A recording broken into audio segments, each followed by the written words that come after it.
Alors j'aimerais vous poser une question. Quels sont ceux qui désirent repartir comme il est venu ce matin? Personne. Donc est-ce que je dois conclure que vous avez l'intention de repartir avec quelque chose de la part de Dieu? Oui. Donc si je pose cette question de cette façon, normalement tout le monde devrait lever la main, n'est-ce pas? Alors faites un geste d'engagement. Quels sont ceux qui désirent repartir de ce lieu à la fin de ce culte en disant « Seigneur, merci pour ce que tu m'as donné aujourd'hui et je vais vivre avec ça pendant toute cette semaine. » Ah ben voilà. Et ben voilà, ceux qui n'ont pas levé les mains, rassurez-vous, si vous êtes fatigués, c'est pas grave. Alors, je suis ravi ce matin encore de pouvoir vous partager la parole de Dieu. C'est un privilège et un honneur que d'être l'instrument de Dieu pour porter sa parole. La semaine dernière, vous vous rappelez, nous avons eu un dimanche de célébration, nous étions à Oni et à Taverny. Et je vais continuer ce matin avec toujours notre thème. Vous savez, le thème que l'on avait commencé depuis septembre, c'est lequel? C'est quel mot? Avancer. Voilà. J'ai entendu ces derniers temps dans les médias qu'il faut que le pays avance. Mais je me suis dit, mais avancer où? Le problème est là. Et c'est pour ça que dès la première réunion, nous nous sommes dit, avancer, oui, c'est une chose, mais nous avons besoin d'un objectif vers lequel il faut avancer. Si nous n'avons pas cet objectif, si l'on ne sait pas vers quoi on avance, on pourra tourner en rond et avancer n'importe où et perdre notre temps. Ça, c'est ce que nous avions dit lors de la première réunion. Vous savez, vous vous rappelez? Voilà. Ensuite, nous nous sommes demandé, d'accord, avancer, mais maintenant, pourquoi avancer? Ou plutôt, pourquoi ça n'avance pas dans ma vie? Parfois, je prie, tout va bien dans ma vie, mais j'ai l'impression que les choses n'avancent pas. J'ai une bonne situation, je n'ai pas de problème financier, pas de problème relationnel, etc. Mais il y a quelque chose qui bloque, j'ai l'impression que ça n'avance pas. Et on avait dit que pour avancer, et le fait d'avancer, ça résulte d'une succession de choix dans notre vie. Vous vous rappelez? Ce sont les choix que nous faisons qui nous permettent d'avancer dans une direction ou dans une autre. On s'était posé cette question, pourquoi ça n'avance pas? Et on avait vu que même les gens qui ont tout pour réussir, quelque chose bloque dans leur vie. Et lorsqu'il se passe ce blocage, lorsqu'il arrive ce blocage, souvent ils se disent, tout va bien, etc., moi je vais bien, etc., etc. Et ça ne peut être que les autres. En fait, se défaire de sa responsabilité. On avait dit aussi, rappelez-vous, que lorsque ça n'avance pas dans notre vie, ça peut être Dieu. Dieu peut nous emmener dans une situation où qu'il est en train de nous préparer pour la suite, ce qui fait qu'on a l'impression que les choses n'avancent pas, mais la préparation n'est pas encore terminée. Ça peut être Dieu. Ou Dieu peut nous dire, non, je t'arrête parce que le chemin sur lequel tu es, il n'est pas bon pour toi. Ça peut être le diable et le monde aussi qui nous met les bâtons dans les roues, qui nous empêchent d'avancer, etc., etc. Mais je vous ai proposé de regarder surtout en ce qui concerne la responsabilité humaine, notre propre responsabilité. L'affaire de Dieu, c'est son affaire. L'affaire du monde, on va les mettre de côté. Mais qu'est-ce qu'il est de ma responsabilité? Pourquoi ça n'avance pas? Quelle est ma part de responsabilité dedans? Et c'est là où on est arrivé, c'est une succession de choix. Vous vous rappelez, il faut assumer sa responsabilité et ne pas toujours dire c'est à cause des autres que ça ne fonctionne pas. Et on avait lu le psaume. Quel psaume? Je ne me rappelle plus. On avait lu un psaume.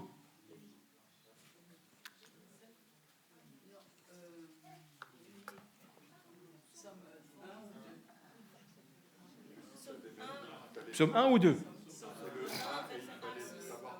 Psaume 1, verset 1, c'est tout le psaume 1. Et qu'on pouvait le connaître par cœur. Donc, encore une fois, mon désir, c'est que chacun nous puissions dire, Seigneur, quelle est ma part et qu'est-ce que je dois faire? Qu'est-ce que je peux faire? Quels sont les choix que je peux faire? Donc, on avait dit que ça commençait aussi par le renouvellement de notre intelligence, c'est-à-dire notre façon de penser, notre mentalité. Vous vous rappelez, Romains chapitre 12, verset 2. Et je vous avais proposé 3 principes concernant notre responsabilité, basés sur ce psaume. On avait vu un seul la semaine dernière. Enfin, il y a 2 semaines. Un seul principe. Et aujourd'hui, ce que je vais vous proposer, c'est de continuer. Pourquoi ça n'avance pas? Partie 2. Pourquoi ça n'avance pas? On va voir les deux autres principes. Et la fois suivante, nous verrons comment est-ce qu'il faut avancer. Pourquoi ça n'avance pas toujours en lien avec notre responsabilité, frères et sœurs.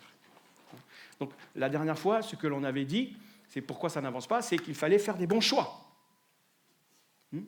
Donc, on va reprendre le psaume, toujours le même psaume, le psaume premier.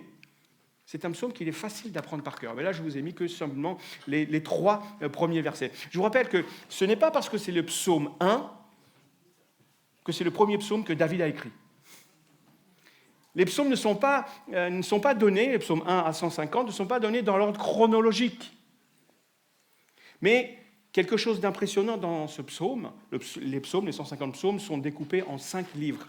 Un petit peu comme les 5 livres de la Torah, vous voyez ? Et le psaume premier introduit ça. Et c'est quelque chose d'impressionnant parce que ce psaume premier, il nous présente l'homme, le portrait d'un homme qui s'attache à Dieu et qui trouve son plaisir dans la loi de l'Éternel. Et son vrai bonheur, c'est d'être en relation avec Dieu. Et vous vous rappelez ce que je vous avais dit en ce qui me concerne ? Moi, j'aimerais être comme cet homme. Pourquoi ? Parce que tout ce qu'il fait lui réussit. Qui ne voudrait pas de ça ? Vous voulez savoir comment faire pour que tout ce que vous entreprenez réussisse ? Eh bien, regardez le psaume premier. On le lit ensemble ? Heureux l'homme qui ne marche pas selon le conseil des méchants, qui ne s'arrête pas sur la voie des pécheurs, et qui ne s'assied pas en compagnie des moqueurs, mais qui trouve son plaisir dans la loi de l'Éternel, et qui la médite jour et nuit. Il est planté comme un arbre près d'un courant d'eau, qui donne son fruit en sa saison, et dont le feuillage ne se flétrit point. Tout ce qu'il fait, Amen. On peut le relire ensemble ? Heureux l'homme qui ne marche pas selon le conseil des méchants, qui ne s'arrête pas sur la voie des pécheurs et qui ne s'assied pas en compagnie des moqueurs, mais qui trouve son plaisir dans la loi de l'Éternel et qui la médite jour et nuit. Il est comme un arbre planté près d'un courant d'eau, qui donne son fruit en sa saison et dont le feuillage ne se flétrit point. Tout ce qu'il fait, lui, réussit. Amen. Lorsqu'on lit ce psaume, il est aussi quelque chose de très important à souligner. Et la Bible souligne d'abord que le bonheur de l'homme dépend beaucoup des personnes avec qui il choisit d'être, les personnes qu'il choisit de fréquenter et les décisions qu'il prend.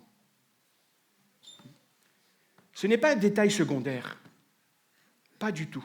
Les gens et les choix, les gens que tu choisis de te lier avec, donc ton entourage, et les choix que tu fais dans la vie déterminent le rythme auquel tu avances et la direction que va prendre ta vie. Et ce qui surprend dans ce que dit le psalmiste ici, c'est qu'il parle de bonheur. Mais en parlant de bonheur, il ne dit pas ce qu'il faut faire d'abord. Il nous dit ce qu'il ne faut pas faire. On voudrait toujours savoir ce qu'il faut faire.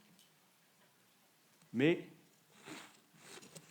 ne pas savoir ce qu'il ne faut pas faire reste quand même quelque chose d'important. L'homme heureux, dit-il, c'est celui qui choisit de ne pas marcher selon le conseil des méchants, de ne pas s'asseoir avec les moqueurs, en fait de ne pas se laisser entourer de mauvaises influences. Ce refus intentionnel, parce que, encore une fois, c'est un choix, c'est intentionnel, c'est déjà une manière de gagner du temps. En fait, d'éviter de perdre du temps pour avancer spirituellement. Donc si cet homme-là progresse, c'est parce qu'il a pris la décision de dire non à certains lieux, non à certaines personnes et non à certaines habitudes. Je crois que c'est un rappel important. Nous le savons, mais il est bon de se le rappeler. Ton avancement dépend aussi des choses que tu refuses de faire. Alors, dire non, c'est parfois plus déterminant que 1000 oui qui sont mal réfléchis. Et la Bible nous exhorte. Ne vous, au siècle présent, mais soyez renouvelés par le Saint-Esprit. Vous remarquez encore une fois, là, la Bible nous dit ce qu'il ne faut pas faire. Ne vous conformez pas au siècle présent. Avant même de nous parler de renouvellement de l'esprit, renouvellement de l'intelligence, l'esprit nous dit « ne vous conformez pas ». La dernière fois, j'avais insisté sur cette importance d'apprendre comme les enfants. Une des premières choses que les enfants apprennent à dire sans qu'on leur explique pourquoi. Je cherche encore pourquoi. Les enfants savent dire non avant de dire oui. C'est impressionnant, hein? Alors, apprenons à dire non aussi, parce que c'est plus facile de dire oui, oui, oui, oui, oui, oui, que de dire non. C'est plus simple. Donc, dans ce monde, il y a tellement de choses et d'occasions qui nous sollicitent, des choses qui nous sollicitent dans ce monde, et tellement d'occasions de faire, parce que la mentalité de ce monde qui nous entoure, hein, reconnaissons-le et redisons-le, ce n'est pas celle de Dieu. Ce monde est géré par le prince de ce monde, et le prince de ce monde, c'est qui? C'est le diable. Parce qu'il façonne la mentalité ambiante, il façonne même notre pensée, il essaye de le façonner. Et notre mentalité, elle est déjà façonnée. Donc il faut apprendre à dire non quand il le faut, évidemment. Pas systématiquement à dire non à tout. Et là, le psalmiste David, il nous explique que, avant de vous dire ce que fait l'homme qui réussit, eh bien, laissez-moi vous montrer ce qu'il ne fait pas. Alors je vous pose cette question. Non, je n'attends pas de réponse, hein, mais simplement pour que vous puissiez vous poser cette question. Là, qu'est-ce que tu refuses de faire pour avancer dans ta vie? Qu'est-ce que tu as mis de côté? Cette question simple mérite des réponses concrètes. Et oui, arrêter certaines fréquentations, peut-être. Supprimer certaines habitudes, certainement. Renoncer à des divertissements chronophages. Tout à l'heure, on parlait, les jeunes ont parlé hier des écrans et des réseaux sociaux. Souvent, je me dis, on fonctionne avec les notifications, n'est-ce pas? Voilà. Dès qu'il y a une notification, notre téléphone vibre ou sonne, tic, tic, tic, on va jeter un coup d'œil, c'est intéressant, c'est pas intéressant, je veux le suivre ou je ne veux pas le suivre, etc. De peur de rater quelque chose dans ce monde, ou de rater que Dieu nous parle. Mais dites-vous que ce n'est pas nos téléphones qui ont inventé les notifications, c'est Dieu lui-même. Dieu nous envoie plein de notifications dans notre journée, dans notre vie. Est-ce qu'on y porte attention? Autant que l'on porte attention aux notifications de ce qui nous sollicite dans la journée. Je vous laisse avec cette question. Donc, c'est pourquoi, parfois, on entend des chrétiens se dire « Je n'arrive pas à prier. Je n'arrive pas à jeûner. » C'est très certainement pour ça que je ne progresse pas. Je voudrais prier davantage, je voudrais lire la parole de Dieu davantage, je voudrais étudier davantage, mais je n'y arrive pas. Je ne parviens pas à étudier. Même dans ma vie au quotidien, je n'arrive pas à suivre mes études correctement, à travailler correctement. Et je voudrais, mais j'ai l'impression que les choses n'avancent pas. Mais la vraie question, encore une fois, c'est qu'est-ce que tu as décidé de ne plus faire et qui te prend ton temps, que tu refuses de faire pour progresser? Identifie une ou deux choses cette semaine, et je peux t'assurer que tu verras la différence. Mets 2 ou 3 choses de côté, même une chose qui te prend du temps, mets-le de côté et comble-le par quelque chose de bien et tu verras. Tu verras toi-même la différence. Parce que, on peut tous le constater, notre quotidien est rempli de choses inutiles, de relations inutiles. Encore une fois, notre téléphone. Vous prenez votre téléphone, notre téléphone est bourré d'applications. Souvent, je regarde ça, bourré d'applications, on n'utilise même pas 10-15% dedans. Vous allez sur votre application, là où vous stockez vos photos, les vidéos, etc. Vous remarquerez que si vous le listez, il y en a des centaines et des centaines qui sont parfois inutiles, qui ne vous servent plus à rien. Vous prenez des photos partout. Et le jour où vous voudriez prendre une photo de souvenir, plus de mémoire, mince. Et là, il faut faire un tri. Je pense que je vous vois sourire, je vous entends, donc ça vous est déjà arrivé, ce genre de choses. Donc vous êtes familier avec ça. Je ne suis pas en train de raconter n'importe quoi, je ne suis pas déconnecté non plus. Donc, vous voyez, ce simple exemple illustre le fait que quelque chose de plus large, notre cœur, notre espace intérieur est complètement rempli de plein de choses. Il est comblé. Nos pensées sont saturées de plein de choses. Il faut faire le tri, il faut l'enlever, il faut se séparer. Le monde cherche à nous convaincre que l'on a besoin de certaines choses qui ne nous est pas forcément utile. Il nous propose plein de choses en nous disant « Oui, ça t'est indispensable. Regarde telle maison, telle belle maison. Je ne dis pas que c'est mauvais en soi, hein, vous me comprenez bien. Mais le monde va attirer nos yeux et focaliser nos yeux dessus. Regarde cette belle voiture, voilà. Je suis sûr que tu as besoin de ça, etc. Toutes les publicitaires, les publicités et les publicitaires savent comment utiliser ce principe. Regarde tel habit, etc., etc. Regarde tel endroit, tu ne voudrais pas aller passer tes vacances là-bas, c'est merveilleux, etc. Il y a tel endroit qui est bien fréquenté. Regarde telle chose. Tu devrais prendre ça, boire ça, manger ça. C'est super, tu verras comment ça va changer ta vie. Mais ce n'est pas ça l'essentiel. Paul va dire, tout m'est permis, mais tout n'est pas utile. Alors, est-ce que tu sais faire la différence? Apprends à discerner l'utile de l'accessoire. C'est ça qui est important si tu veux avancer. Si tu veux avancer, tranche entre ce qui est essentiel et ce qui ne l'est pas. Alors, je vous redemande, quelles sont les choses que tu vas décider de mettre de côté cette semaine parce que Dieu a déposé un fardeau sur ton cœur, parce que Dieu t'a confié une mission, parce que Dieu t'appelle à quelque chose, parce que Dieu a mis une vision en toi. Et ça, on peut le comparer à une grossesse, vous savez, le fardeau que Dieu met sur notre cœur, une vision, etc. Une grossesse spirituelle. Quand on porte quelque chose de précieux, on doit protéger sa vie, on doit ajuster sa vie, on doit réorienter sa vie pour faire naître cette vision, ce projet, et ce fardeau pour l'emmener jusqu'au bout. Vous connaissez Samson? Ce que je vous dis, c'est pas tiré de n'importe quoi, c'est biblique. Vous connaissez l'histoire de Samson, donc. Voilà. C'est pas celui qui faisait aucun bruit. Hein.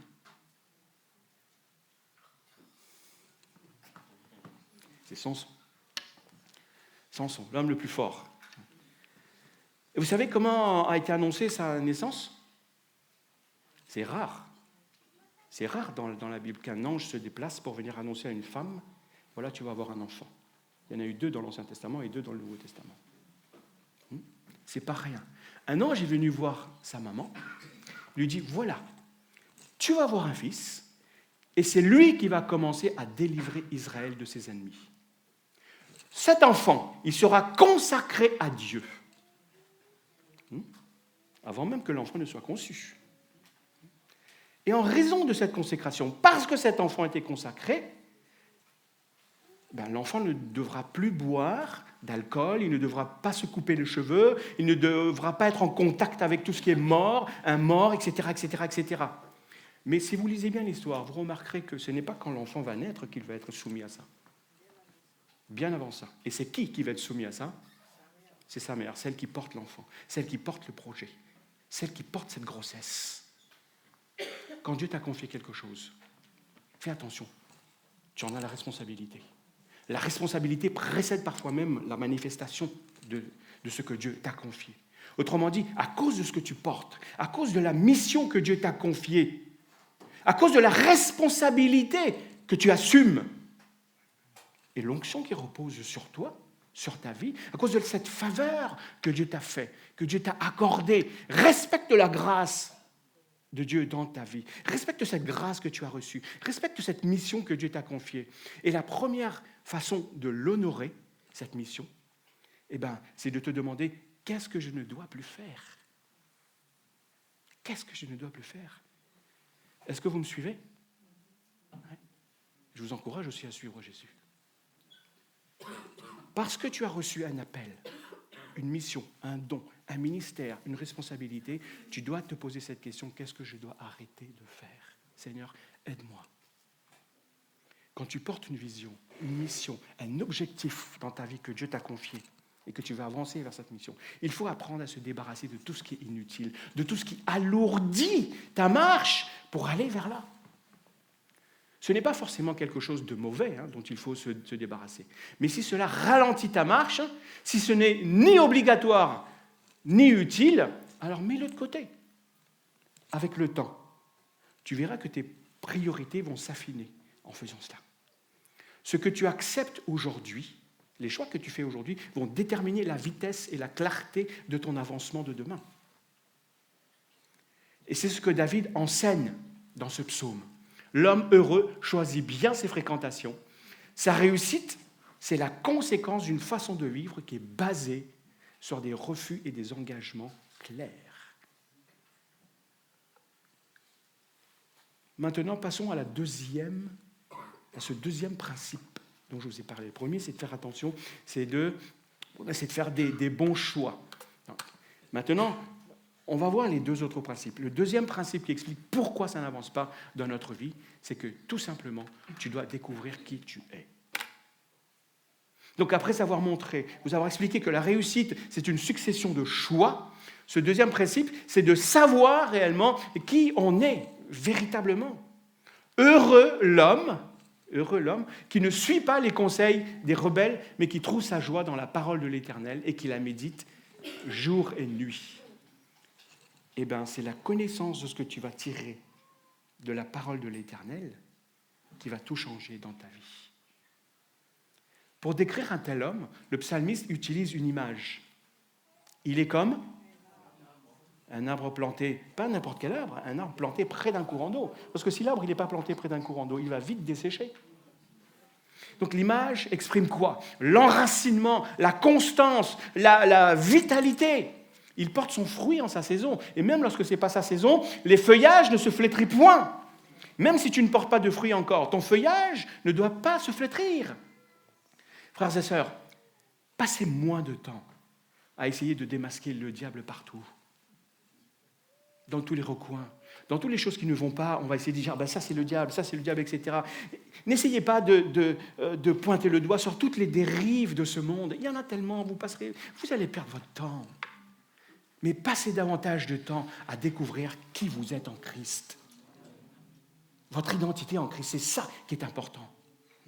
Je ne parle pas, donc, vous savez, il y a ce précepte philosophique. Je crois que c'est Socrate qui a dit ça, et c'est même inscrit sur le temple de Delphes. Connais-toi toi-même. Ce n'est pas de cela dont je vous parle. Je ne parle pas de ce type d'introspection. Non. Je parle de se connaître à travers la révélation de la parole de Dieu. L'évangile de Jésus-Christ vous donne une nouvelle identité et une nouvelle mission, un nouvel objectif à votre vie. Et ça vous permet de comprendre réellement qui vous êtes, ce que vous êtes devenu. Le diable veut toujours vous rappeler le passé. Mais Jésus, il veut que vous voyez, que vous gardiez les yeux fixés sur l'avenir. C'est en prenant des décisions pour aujourd'hui. C'est ça qui vous emmène à prendre des décisions pour aujourd'hui. C'est le premier terrain d'attaque, vous savez, du diable dans vos pensées. C'est quoi? Quand Jésus a été attaqué, a été tenté dans le désert, comment le diable s'est présenté à lui? Comment le diable s'est adressé à lui? Il lui a dit quoi? Si tu es quoi? Cela voulait dire, est-ce que tu es réellement le Fils de Dieu? Ce n'est pas son identité qu'il essaye de mettre en cause là? Si tu es réellement le Fils de Dieu. Non. Et c'est exactement ce que le diable va faire avec nous. Est-ce que tu es vraiment un enfant de Dieu? Écoute, tu ne peux pas... Voilà, tu as vu ton état de péché, tu as vu, tu rates, tu ne réussis pas. Est-ce que tu es réellement un enfant de Dieu? Mais la vraie question, c'est, est-ce que tu sais qui tu es? Encore une fois, je ne parle pas de votre métier. Hein. Quand quelqu'un vous demande qui vous êtes, je suis un tel, je suis tel professeur, je suis un tel, je suis mécanicien, je suis docteur, je suis métier, etc., etc., etc. Non, ce n'est pas ça. Je ne parle pas non plus de tes ancêtres, de ton père biologique et qui tu es. Je suis le père, le fils de... Non, ce n'est pas cela. Parce que tu ne peux pas avancer uniquement en portant le nom de tes parents. Certains aujourd'hui veulent utiliser le nom de leurs parents, mais à un moment donné, ils sont obligés de montrer qui ils sont réellement. Alors, tu dois découvrir ton identité spirituelle à travers Jésus-Christ. Ça, tu dois le découvrir. Donc, découvrir qui tu es.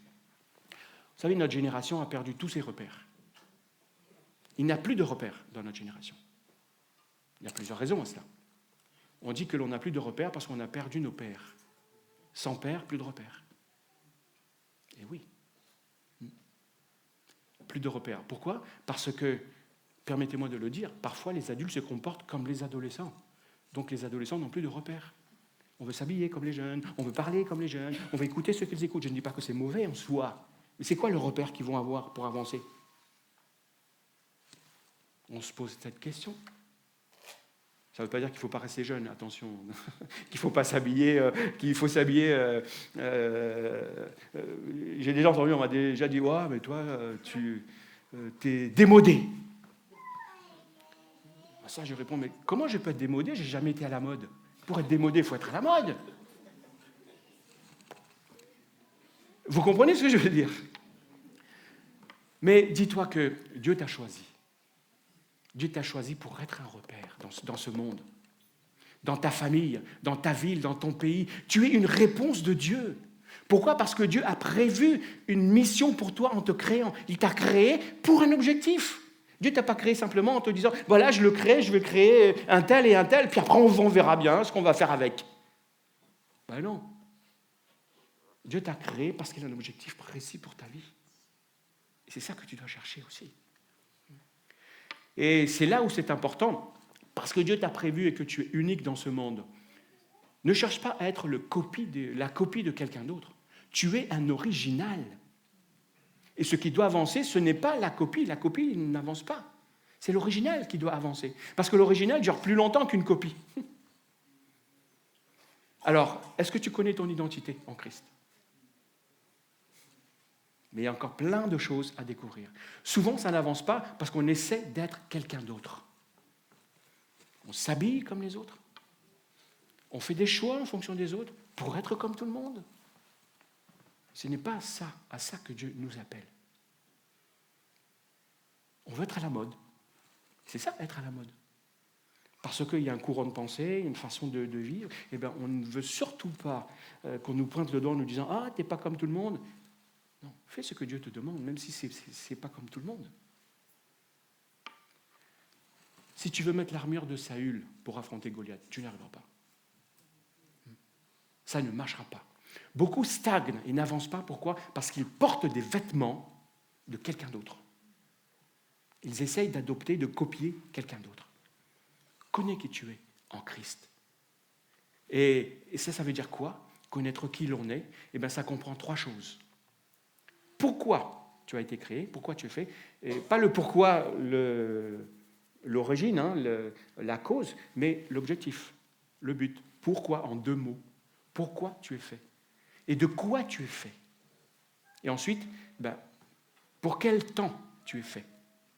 Pour quel moment? Pour quand tu es fait? Ces 3 angles-là, ces 3 questions que l'on peut se poser, tu peux les utiliser comme une boussole pour éclairer tes décisions et pour avancer sur le chemin que Dieu a tracé devant toi.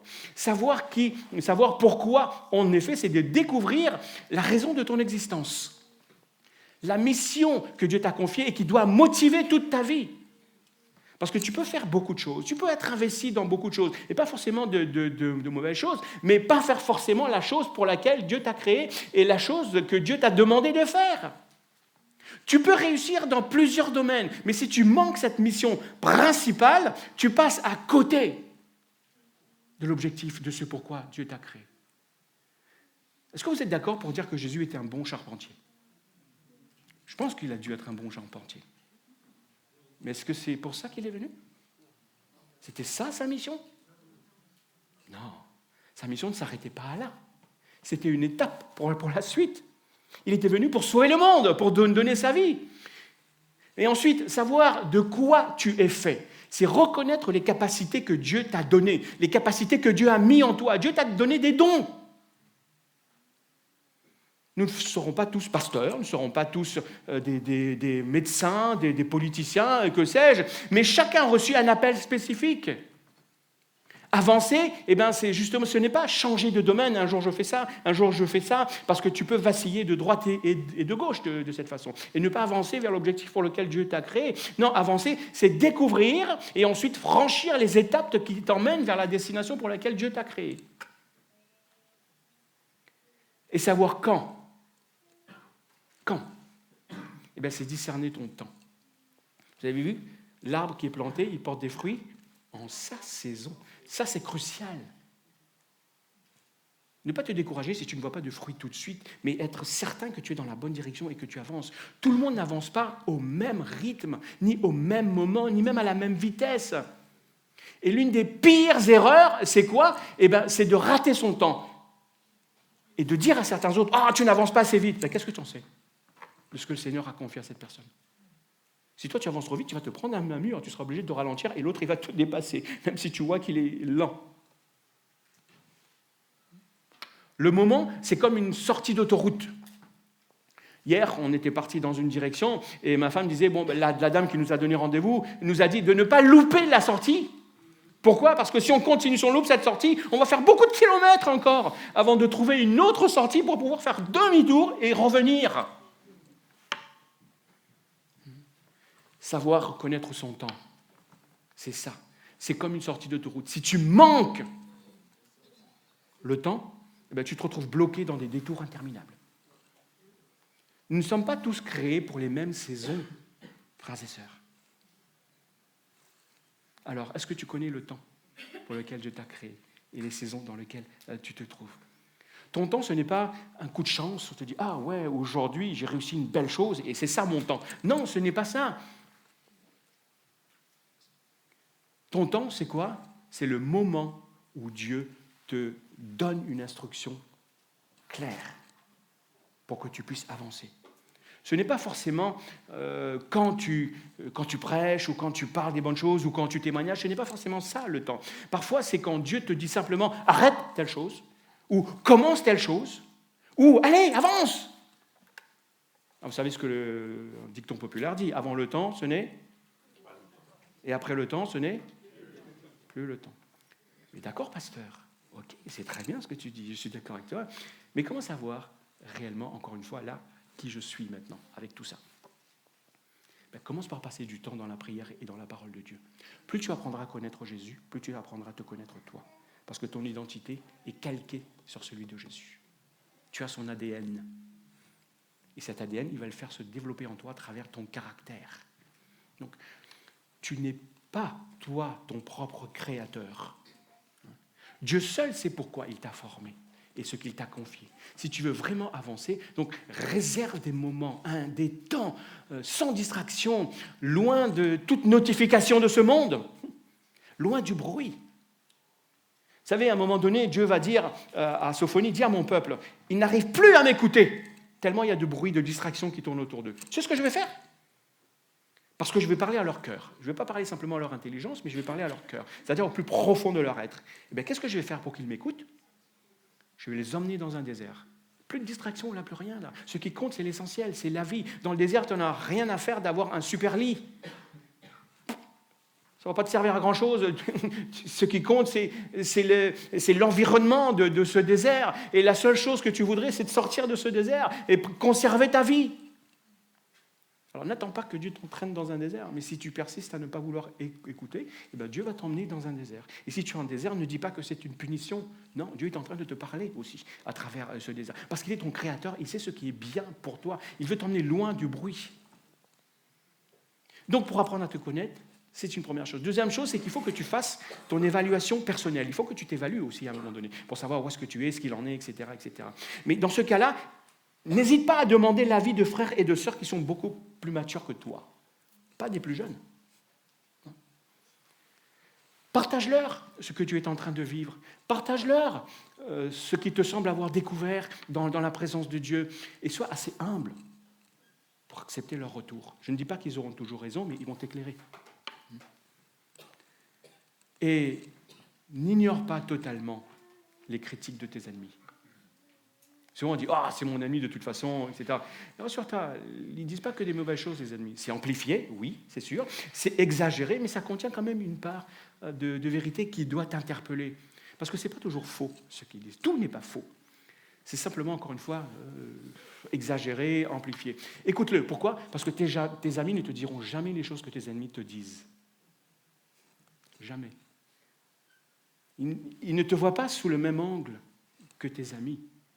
Alors donc la sagesse peut parfois se trouver dans la bouche de ceux qui ne t'aiment pas. Ne rejette pas complètement tes ennemis. Mais surtout, confie-toi à la réalité. Confronte-toi à la réalité. Tu veux savoir qui tu es ? Eh bien, tu ne le sauras vraiment pas tant que tu ne vis pas dans le réel, dans le monde réel, pas dans l'imaginaire, dans les rêves. Oui, Dieu nous donne toutes ces choses-là, mais à un moment donné, il faut que tu confrontes tout ça à la réalité. Tu penses que que Dieu t'appelle à telle et telle chose ? Eh bien, vas-y. Ce que Dieu t'a dit dans sa présence, eh bien, tu le mesureras où ? Où ?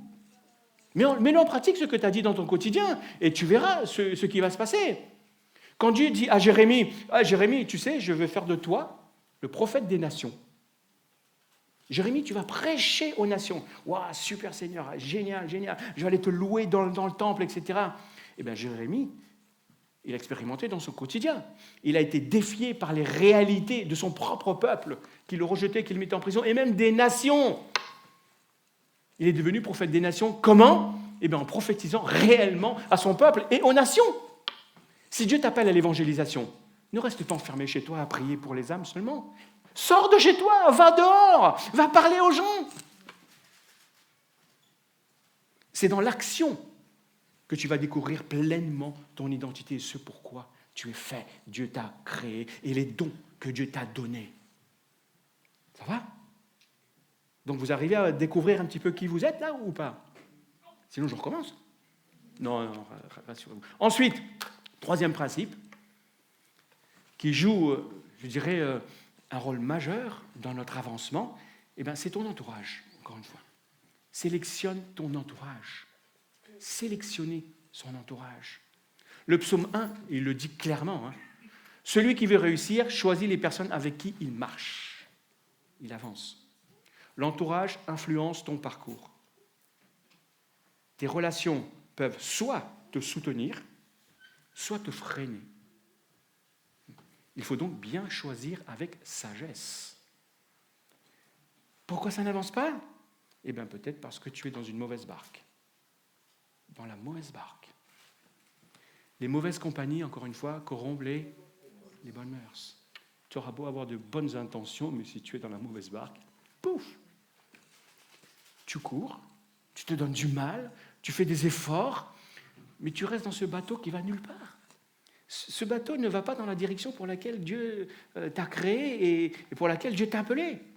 Tu n'es pas dans la bonne barque, tout simplement. Le problème, ce n'est pas toujours les efforts que tu ne fais pas, toi. Tu fais bien des efforts, hein, mais c'est la direction commune de cette barque qui n'est pas bonne. Il faut être au bon endroit, entouré de bonnes personnes, si tu veux avancer dans la bonne direction. Parce que certaines alliances, certaines relations et certaines alliances que tu contractes avec certaines personnes, eh bien, ce qu'on appelle certaines alliances de destinée, hein, oui, on veut aller par là, hein, le livre des Proverbes, il commence comme ça aussi. Ouais, ne va pas vers ceux qui te disent « Viens, viens, viens, on va aller voler quelque part et tout le butin, ça va être pour nous, tu vas voir ta part, tu vas t'enrichir, tu vas être heureux, etc., etc. » Le livre des Proverbes commence aussi comme ça, il nous dit « Ne va pas avec ces gens-là.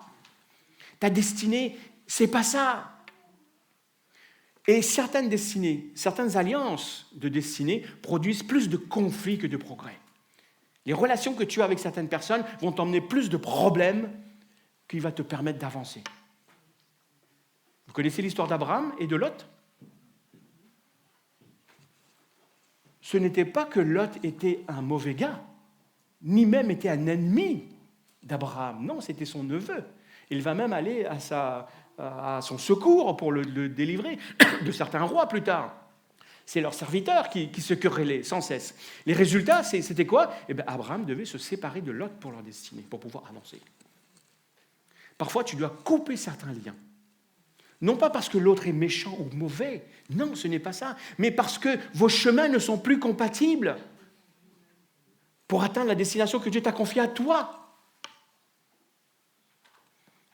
Quand tu es dans le bon environnement, même sans trop faire d'efforts, tu vas avancer plus que si tu es dans le mauvais environnement et que tu redoubles d'efforts. Pourquoi ? Parce que tout le monde autour de toi avance si tu es dans le bon environnement. Et tu vas bénéficier de cette dynamique, de cette force-là. Tu vas puiser dans cet environnement. Mais si tu es dans un mauvais environnement, tu auras beau faire des efforts, eh bien, tu resteras bloqué. Et tu t'éloignes de ta destinée. Le milieu, donc, influence ton rythme plus que tu ne le crois. Encore une fois, je ne dis pas qu'il faut se couper avec tout le monde, qu'il faut couper toutes les relations pour progresser. Non, je dis simplement de réfléchir, de bien réfléchir avant de t'associer avec quelqu'un, avant d'aller plus loin dans certaines relations. Parce que si tu montes sur l'ânesse de Balaam, tu n'arriveras jamais au bon port. Parce que Dieu s'opposera à toi en cours de route. Mesure donc les conséquences des alliances que tu fais dans ta vie, les relations et les liens que tu tisses avec les gens. Certaines sorties de route peuvent te faire perdre ta trajectoire et perdre du temps. Donc si tu t'associes avec les mauvaises personnes, ils vont t'entraîner dans leurs problèmes. Et tu risques de porter leurs combats et des combats qui ne sont pas les tiens. Vous vous rappelez de Josaphat et Akab ? Akab va lui dire « Ouais, viens avec moi, il y a des ennemis qui m'attaquent, etc. » Donc ils vont faire alliance. Et Josaphat, qui est qualifié dans la parole de Dieu comme étant un bon roi, qui a apporté de bonnes réformes, il va dire à Akab « Ok, d'accord. » Et vous connaissez l'histoire. Et donc ils vont aller à la guerre. Et Akab, qui est un... Vous savez, qui contourne les choses un peu, qui est un mesquin, il va dire allez, toi, tu vas t'habiller, puisque tu es le roi de Juda, moi je suis le roi d'Israël. Allez, toi, tu vas mettre tes habits royaux, on va aller à la guerre, mais moi, je vais me déguiser. Déjà, c'est un déguisé, c'est le mensonge. Et ils vont aller à la guerre. Et l'armée ennemie avait pour consigne de n'attaquer que le roi. Et qu'est-ce qui s'est passé ? Donc ils sont venus, ils ont vu quelqu'un avec des habits de roi, et ils sont mis à venir pour l'attaquer. Et là, Josaphat a crié. Ah ! Très certainement, c'était un appel au secours à Dieu. Et qu'est-ce qui s'est passé ? Dieu l'a délivré. Quand ils se sont aperçus que ce n'était pas le roi, les archers, les soldats sont partis, et il y en a un qui nous dit qu'il a tiré une flèche au hasard. Comme ça. Ça veut dire qu'il ne visait personne. Cette flèche a atteint qui, d'après vous ? Le roi Akab, et il en est mort. Et il est mort de ça. Alors fais attention avec qui tu t'allies. Tu vas te retrouver dans des combats qui ne sont pas les tiens. Dieu l'a épargné. L'enseignement de la parole de Dieu est clair. Certains combats ne t'appartiennent pas. Tu t'y retrouves impliqué uniquement parce que tu as choisi la mauvaise amitié, la mauvaise alliance, la mauvaise relation. Apprends à différencier les batailles qui ne te concernent pas de celles dans lesquelles Dieu t'implique. Et je termine alors. Qu'est-ce qu'il faut retenir de tout ça ? C'est simple. C'est simple, mais c'est quelque chose de puissant pour nous faire avancer. Si tu veux vraiment avancer, tu dois faire des bons choix. Te connaître toi-même et t'entourer avec discernement. Ce sont ces 3 principes que Dieu nous montre dans sa parole et qui place en fait entre tes mains. C'est à toi de décider, c'est de ta responsabilité. C'est toi qui fais les choix. C'est toi qui dois apprendre à te connaître. Et c'est toi qui dois lier des relations, choisir dans les relations avec qui tu veux, des personnes avec qui tu veux lier. Donc ces 3 dimensions te reviendra toujours. C'est la possibilité que Dieu a mis entre tes mains. C'est le pouvoir de décider toi-même. Alors commence par faire le tri dans tes habitudes au quotidien, dans tes fréquentations, dans ce que tu scrolles. J'utilise le bon mot là ? Scroller, c'est ça ? Ça va. Choisis ce que tu veux regarder dans tes priorités. Tu vas me dire, je suis en train de me divertir, je ne fais rien de plus, mais la diversion, c'est une distraction qui t'éloigne de l'essentiel aussi. Je ne dis pas qu'il ne faut pas se distraire. Ah, attention. Il faut prendre le temps pour ça aussi. Mais choisis bien tes priorités. Ce qui est prioritaire. Apprends à dire non à certaines choses. Pas par religiosité, mais par respect pour ce que Dieu t'a confié. La mission que Dieu a déposée sur ton cœur. Le fardeau que tu portes. Dis non à ce qui t'épuise inutilement. Dis non à ce qui pollue ton temps et tes pensées. Que tes pensées, dit Paul en Philippiens 4, il dit que tes pensées soient constamment remplies de bonnes choses, des choses qui honorent Dieu. Non pas des choses qui vont te faire stagner. Le non, quand un chrétien, un enfant de Dieu dit non, ce n'est pas une privation, un non. C'est une protection. Et à chaque fois que tu refuses ce qui est inutile, eh bien, tu dis oui à ce que Dieu veut construire en toi. Ensuite, prends le temps de te redécouvrir, de te redécouvrir à la lumière de la parole de Dieu. Qui es-tu vraiment en Christ ? Quelle mission Dieu t'a confiée, tu portes ? À quoi Dieu t'appelle dans cette saison précise dans laquelle tu te trouves ? Parce que tu ne peux pas marcher dans l'appel de quelqu'un d'autre. Dieu ne bénit pas, encore une fois, des copies. Dieu soutient et encourage et bénit l'original que tu es. Et plus tu connais ta véritable identité, plus tu découvres cela, parce que l'Esprit va t'aider à le découvrir, c'est l'Esprit qui révèle cela en toi, et bien, plus tes choix vont devenir clairs. Tout parent conseille ça à ses enfants. Qu'est-ce que tu veux faire plus tard? Et si l'enfant sait exactement ce qu'il veut faire, eh bien, il va la mettre dans la bonne école, dans le bon centre de formation. N'est-ce pas? Si tu veux être médecin, on ne va pas te mettre dans une école pour apprendre la mécanique. Pauvres gens qui vont venir entre tes mains. N'est-ce pas? Alors, si tu sais ce à quoi Dieu t'appelle, eh bien, tu vas perfectionner ton don. Tu vas avancer dans la bonne direction. Et puis, regarde autour de toi. Parce que l'identité que tu es, ton identité spirituelle, précède ta destinée. Dieu t'a créé pour quelque chose.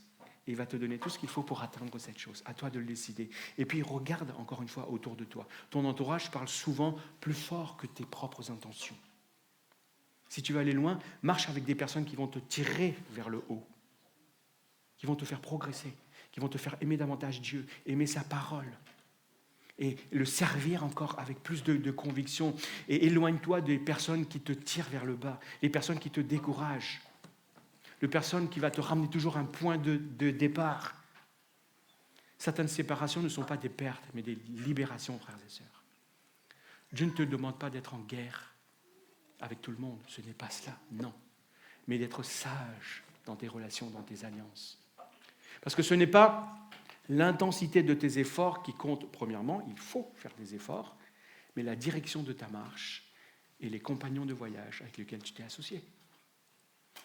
Alors, cette semaine, frères et sœurs, nous arrivons sur une semaine de jeûne et prière que l'on va commencer. Ce que j'aimerais, je le redirai cet après-midi. Donc ceux qui ont été désignés pour la scène peuvent aller commencer à se préparer. Déjà commence cette semaine, mais j'aimerais qu'à la fin de cette semaine de jeûne et prière, tu puisses être au clair sur ta destinée, sur ce que Dieu te confie, la saison dans laquelle tu te trouves, le chemin vers lequel tu veux avancer. Donc, cette semaine, fais un pas concret dans cette direction. Comment? Élimine ce qui te ralentit. Élimine même une chose. Renoue-toi avec la parole de Dieu, si ce n'est pas le cas. Et aligne tes pensées et ton entourage en fonction de la mission que Dieu t'a confiée. Parce qu'au fond, finalement, avancer, c'est quoi? Ce n'est pas courir de tous les côtés. C'est marcher dans la bonne direction, avec la bonne identité et aux côtés des bonnes personnes. Et quand tu fais cela, qu'est-ce qui se passe? Eh bien, Dieu se charge du reste dans ta vie. Amen. Moi, je t'invite à courber les fronts quelques instants et à rester dans le silence et de demander au Seigneur, Seigneur, peut-être je sais quelle est la destinée, quelle est la direction dans laquelle je dois avancer, ou peut-être pas, alors tu vas lui demander. Seigneur, maintenant, quel est le pas suivant? Quelle est la saison dans laquelle je me trouve? De quoi est-ce que je dois me débarrasser pour continuer d'avancer, qui alourdit ma marche? Seigneur, quelles sont les relations que peut-être je dois mettre de côté? Quel est le chemin, Seigneur, sur lequel je dois avancer? Et je veux, Seigneur, que tu me montres qui je suis en toi, Seigneur Jésus-Christ. Révèle-toi à mon âme. Alléluia. Prenons quelques instants pour cela.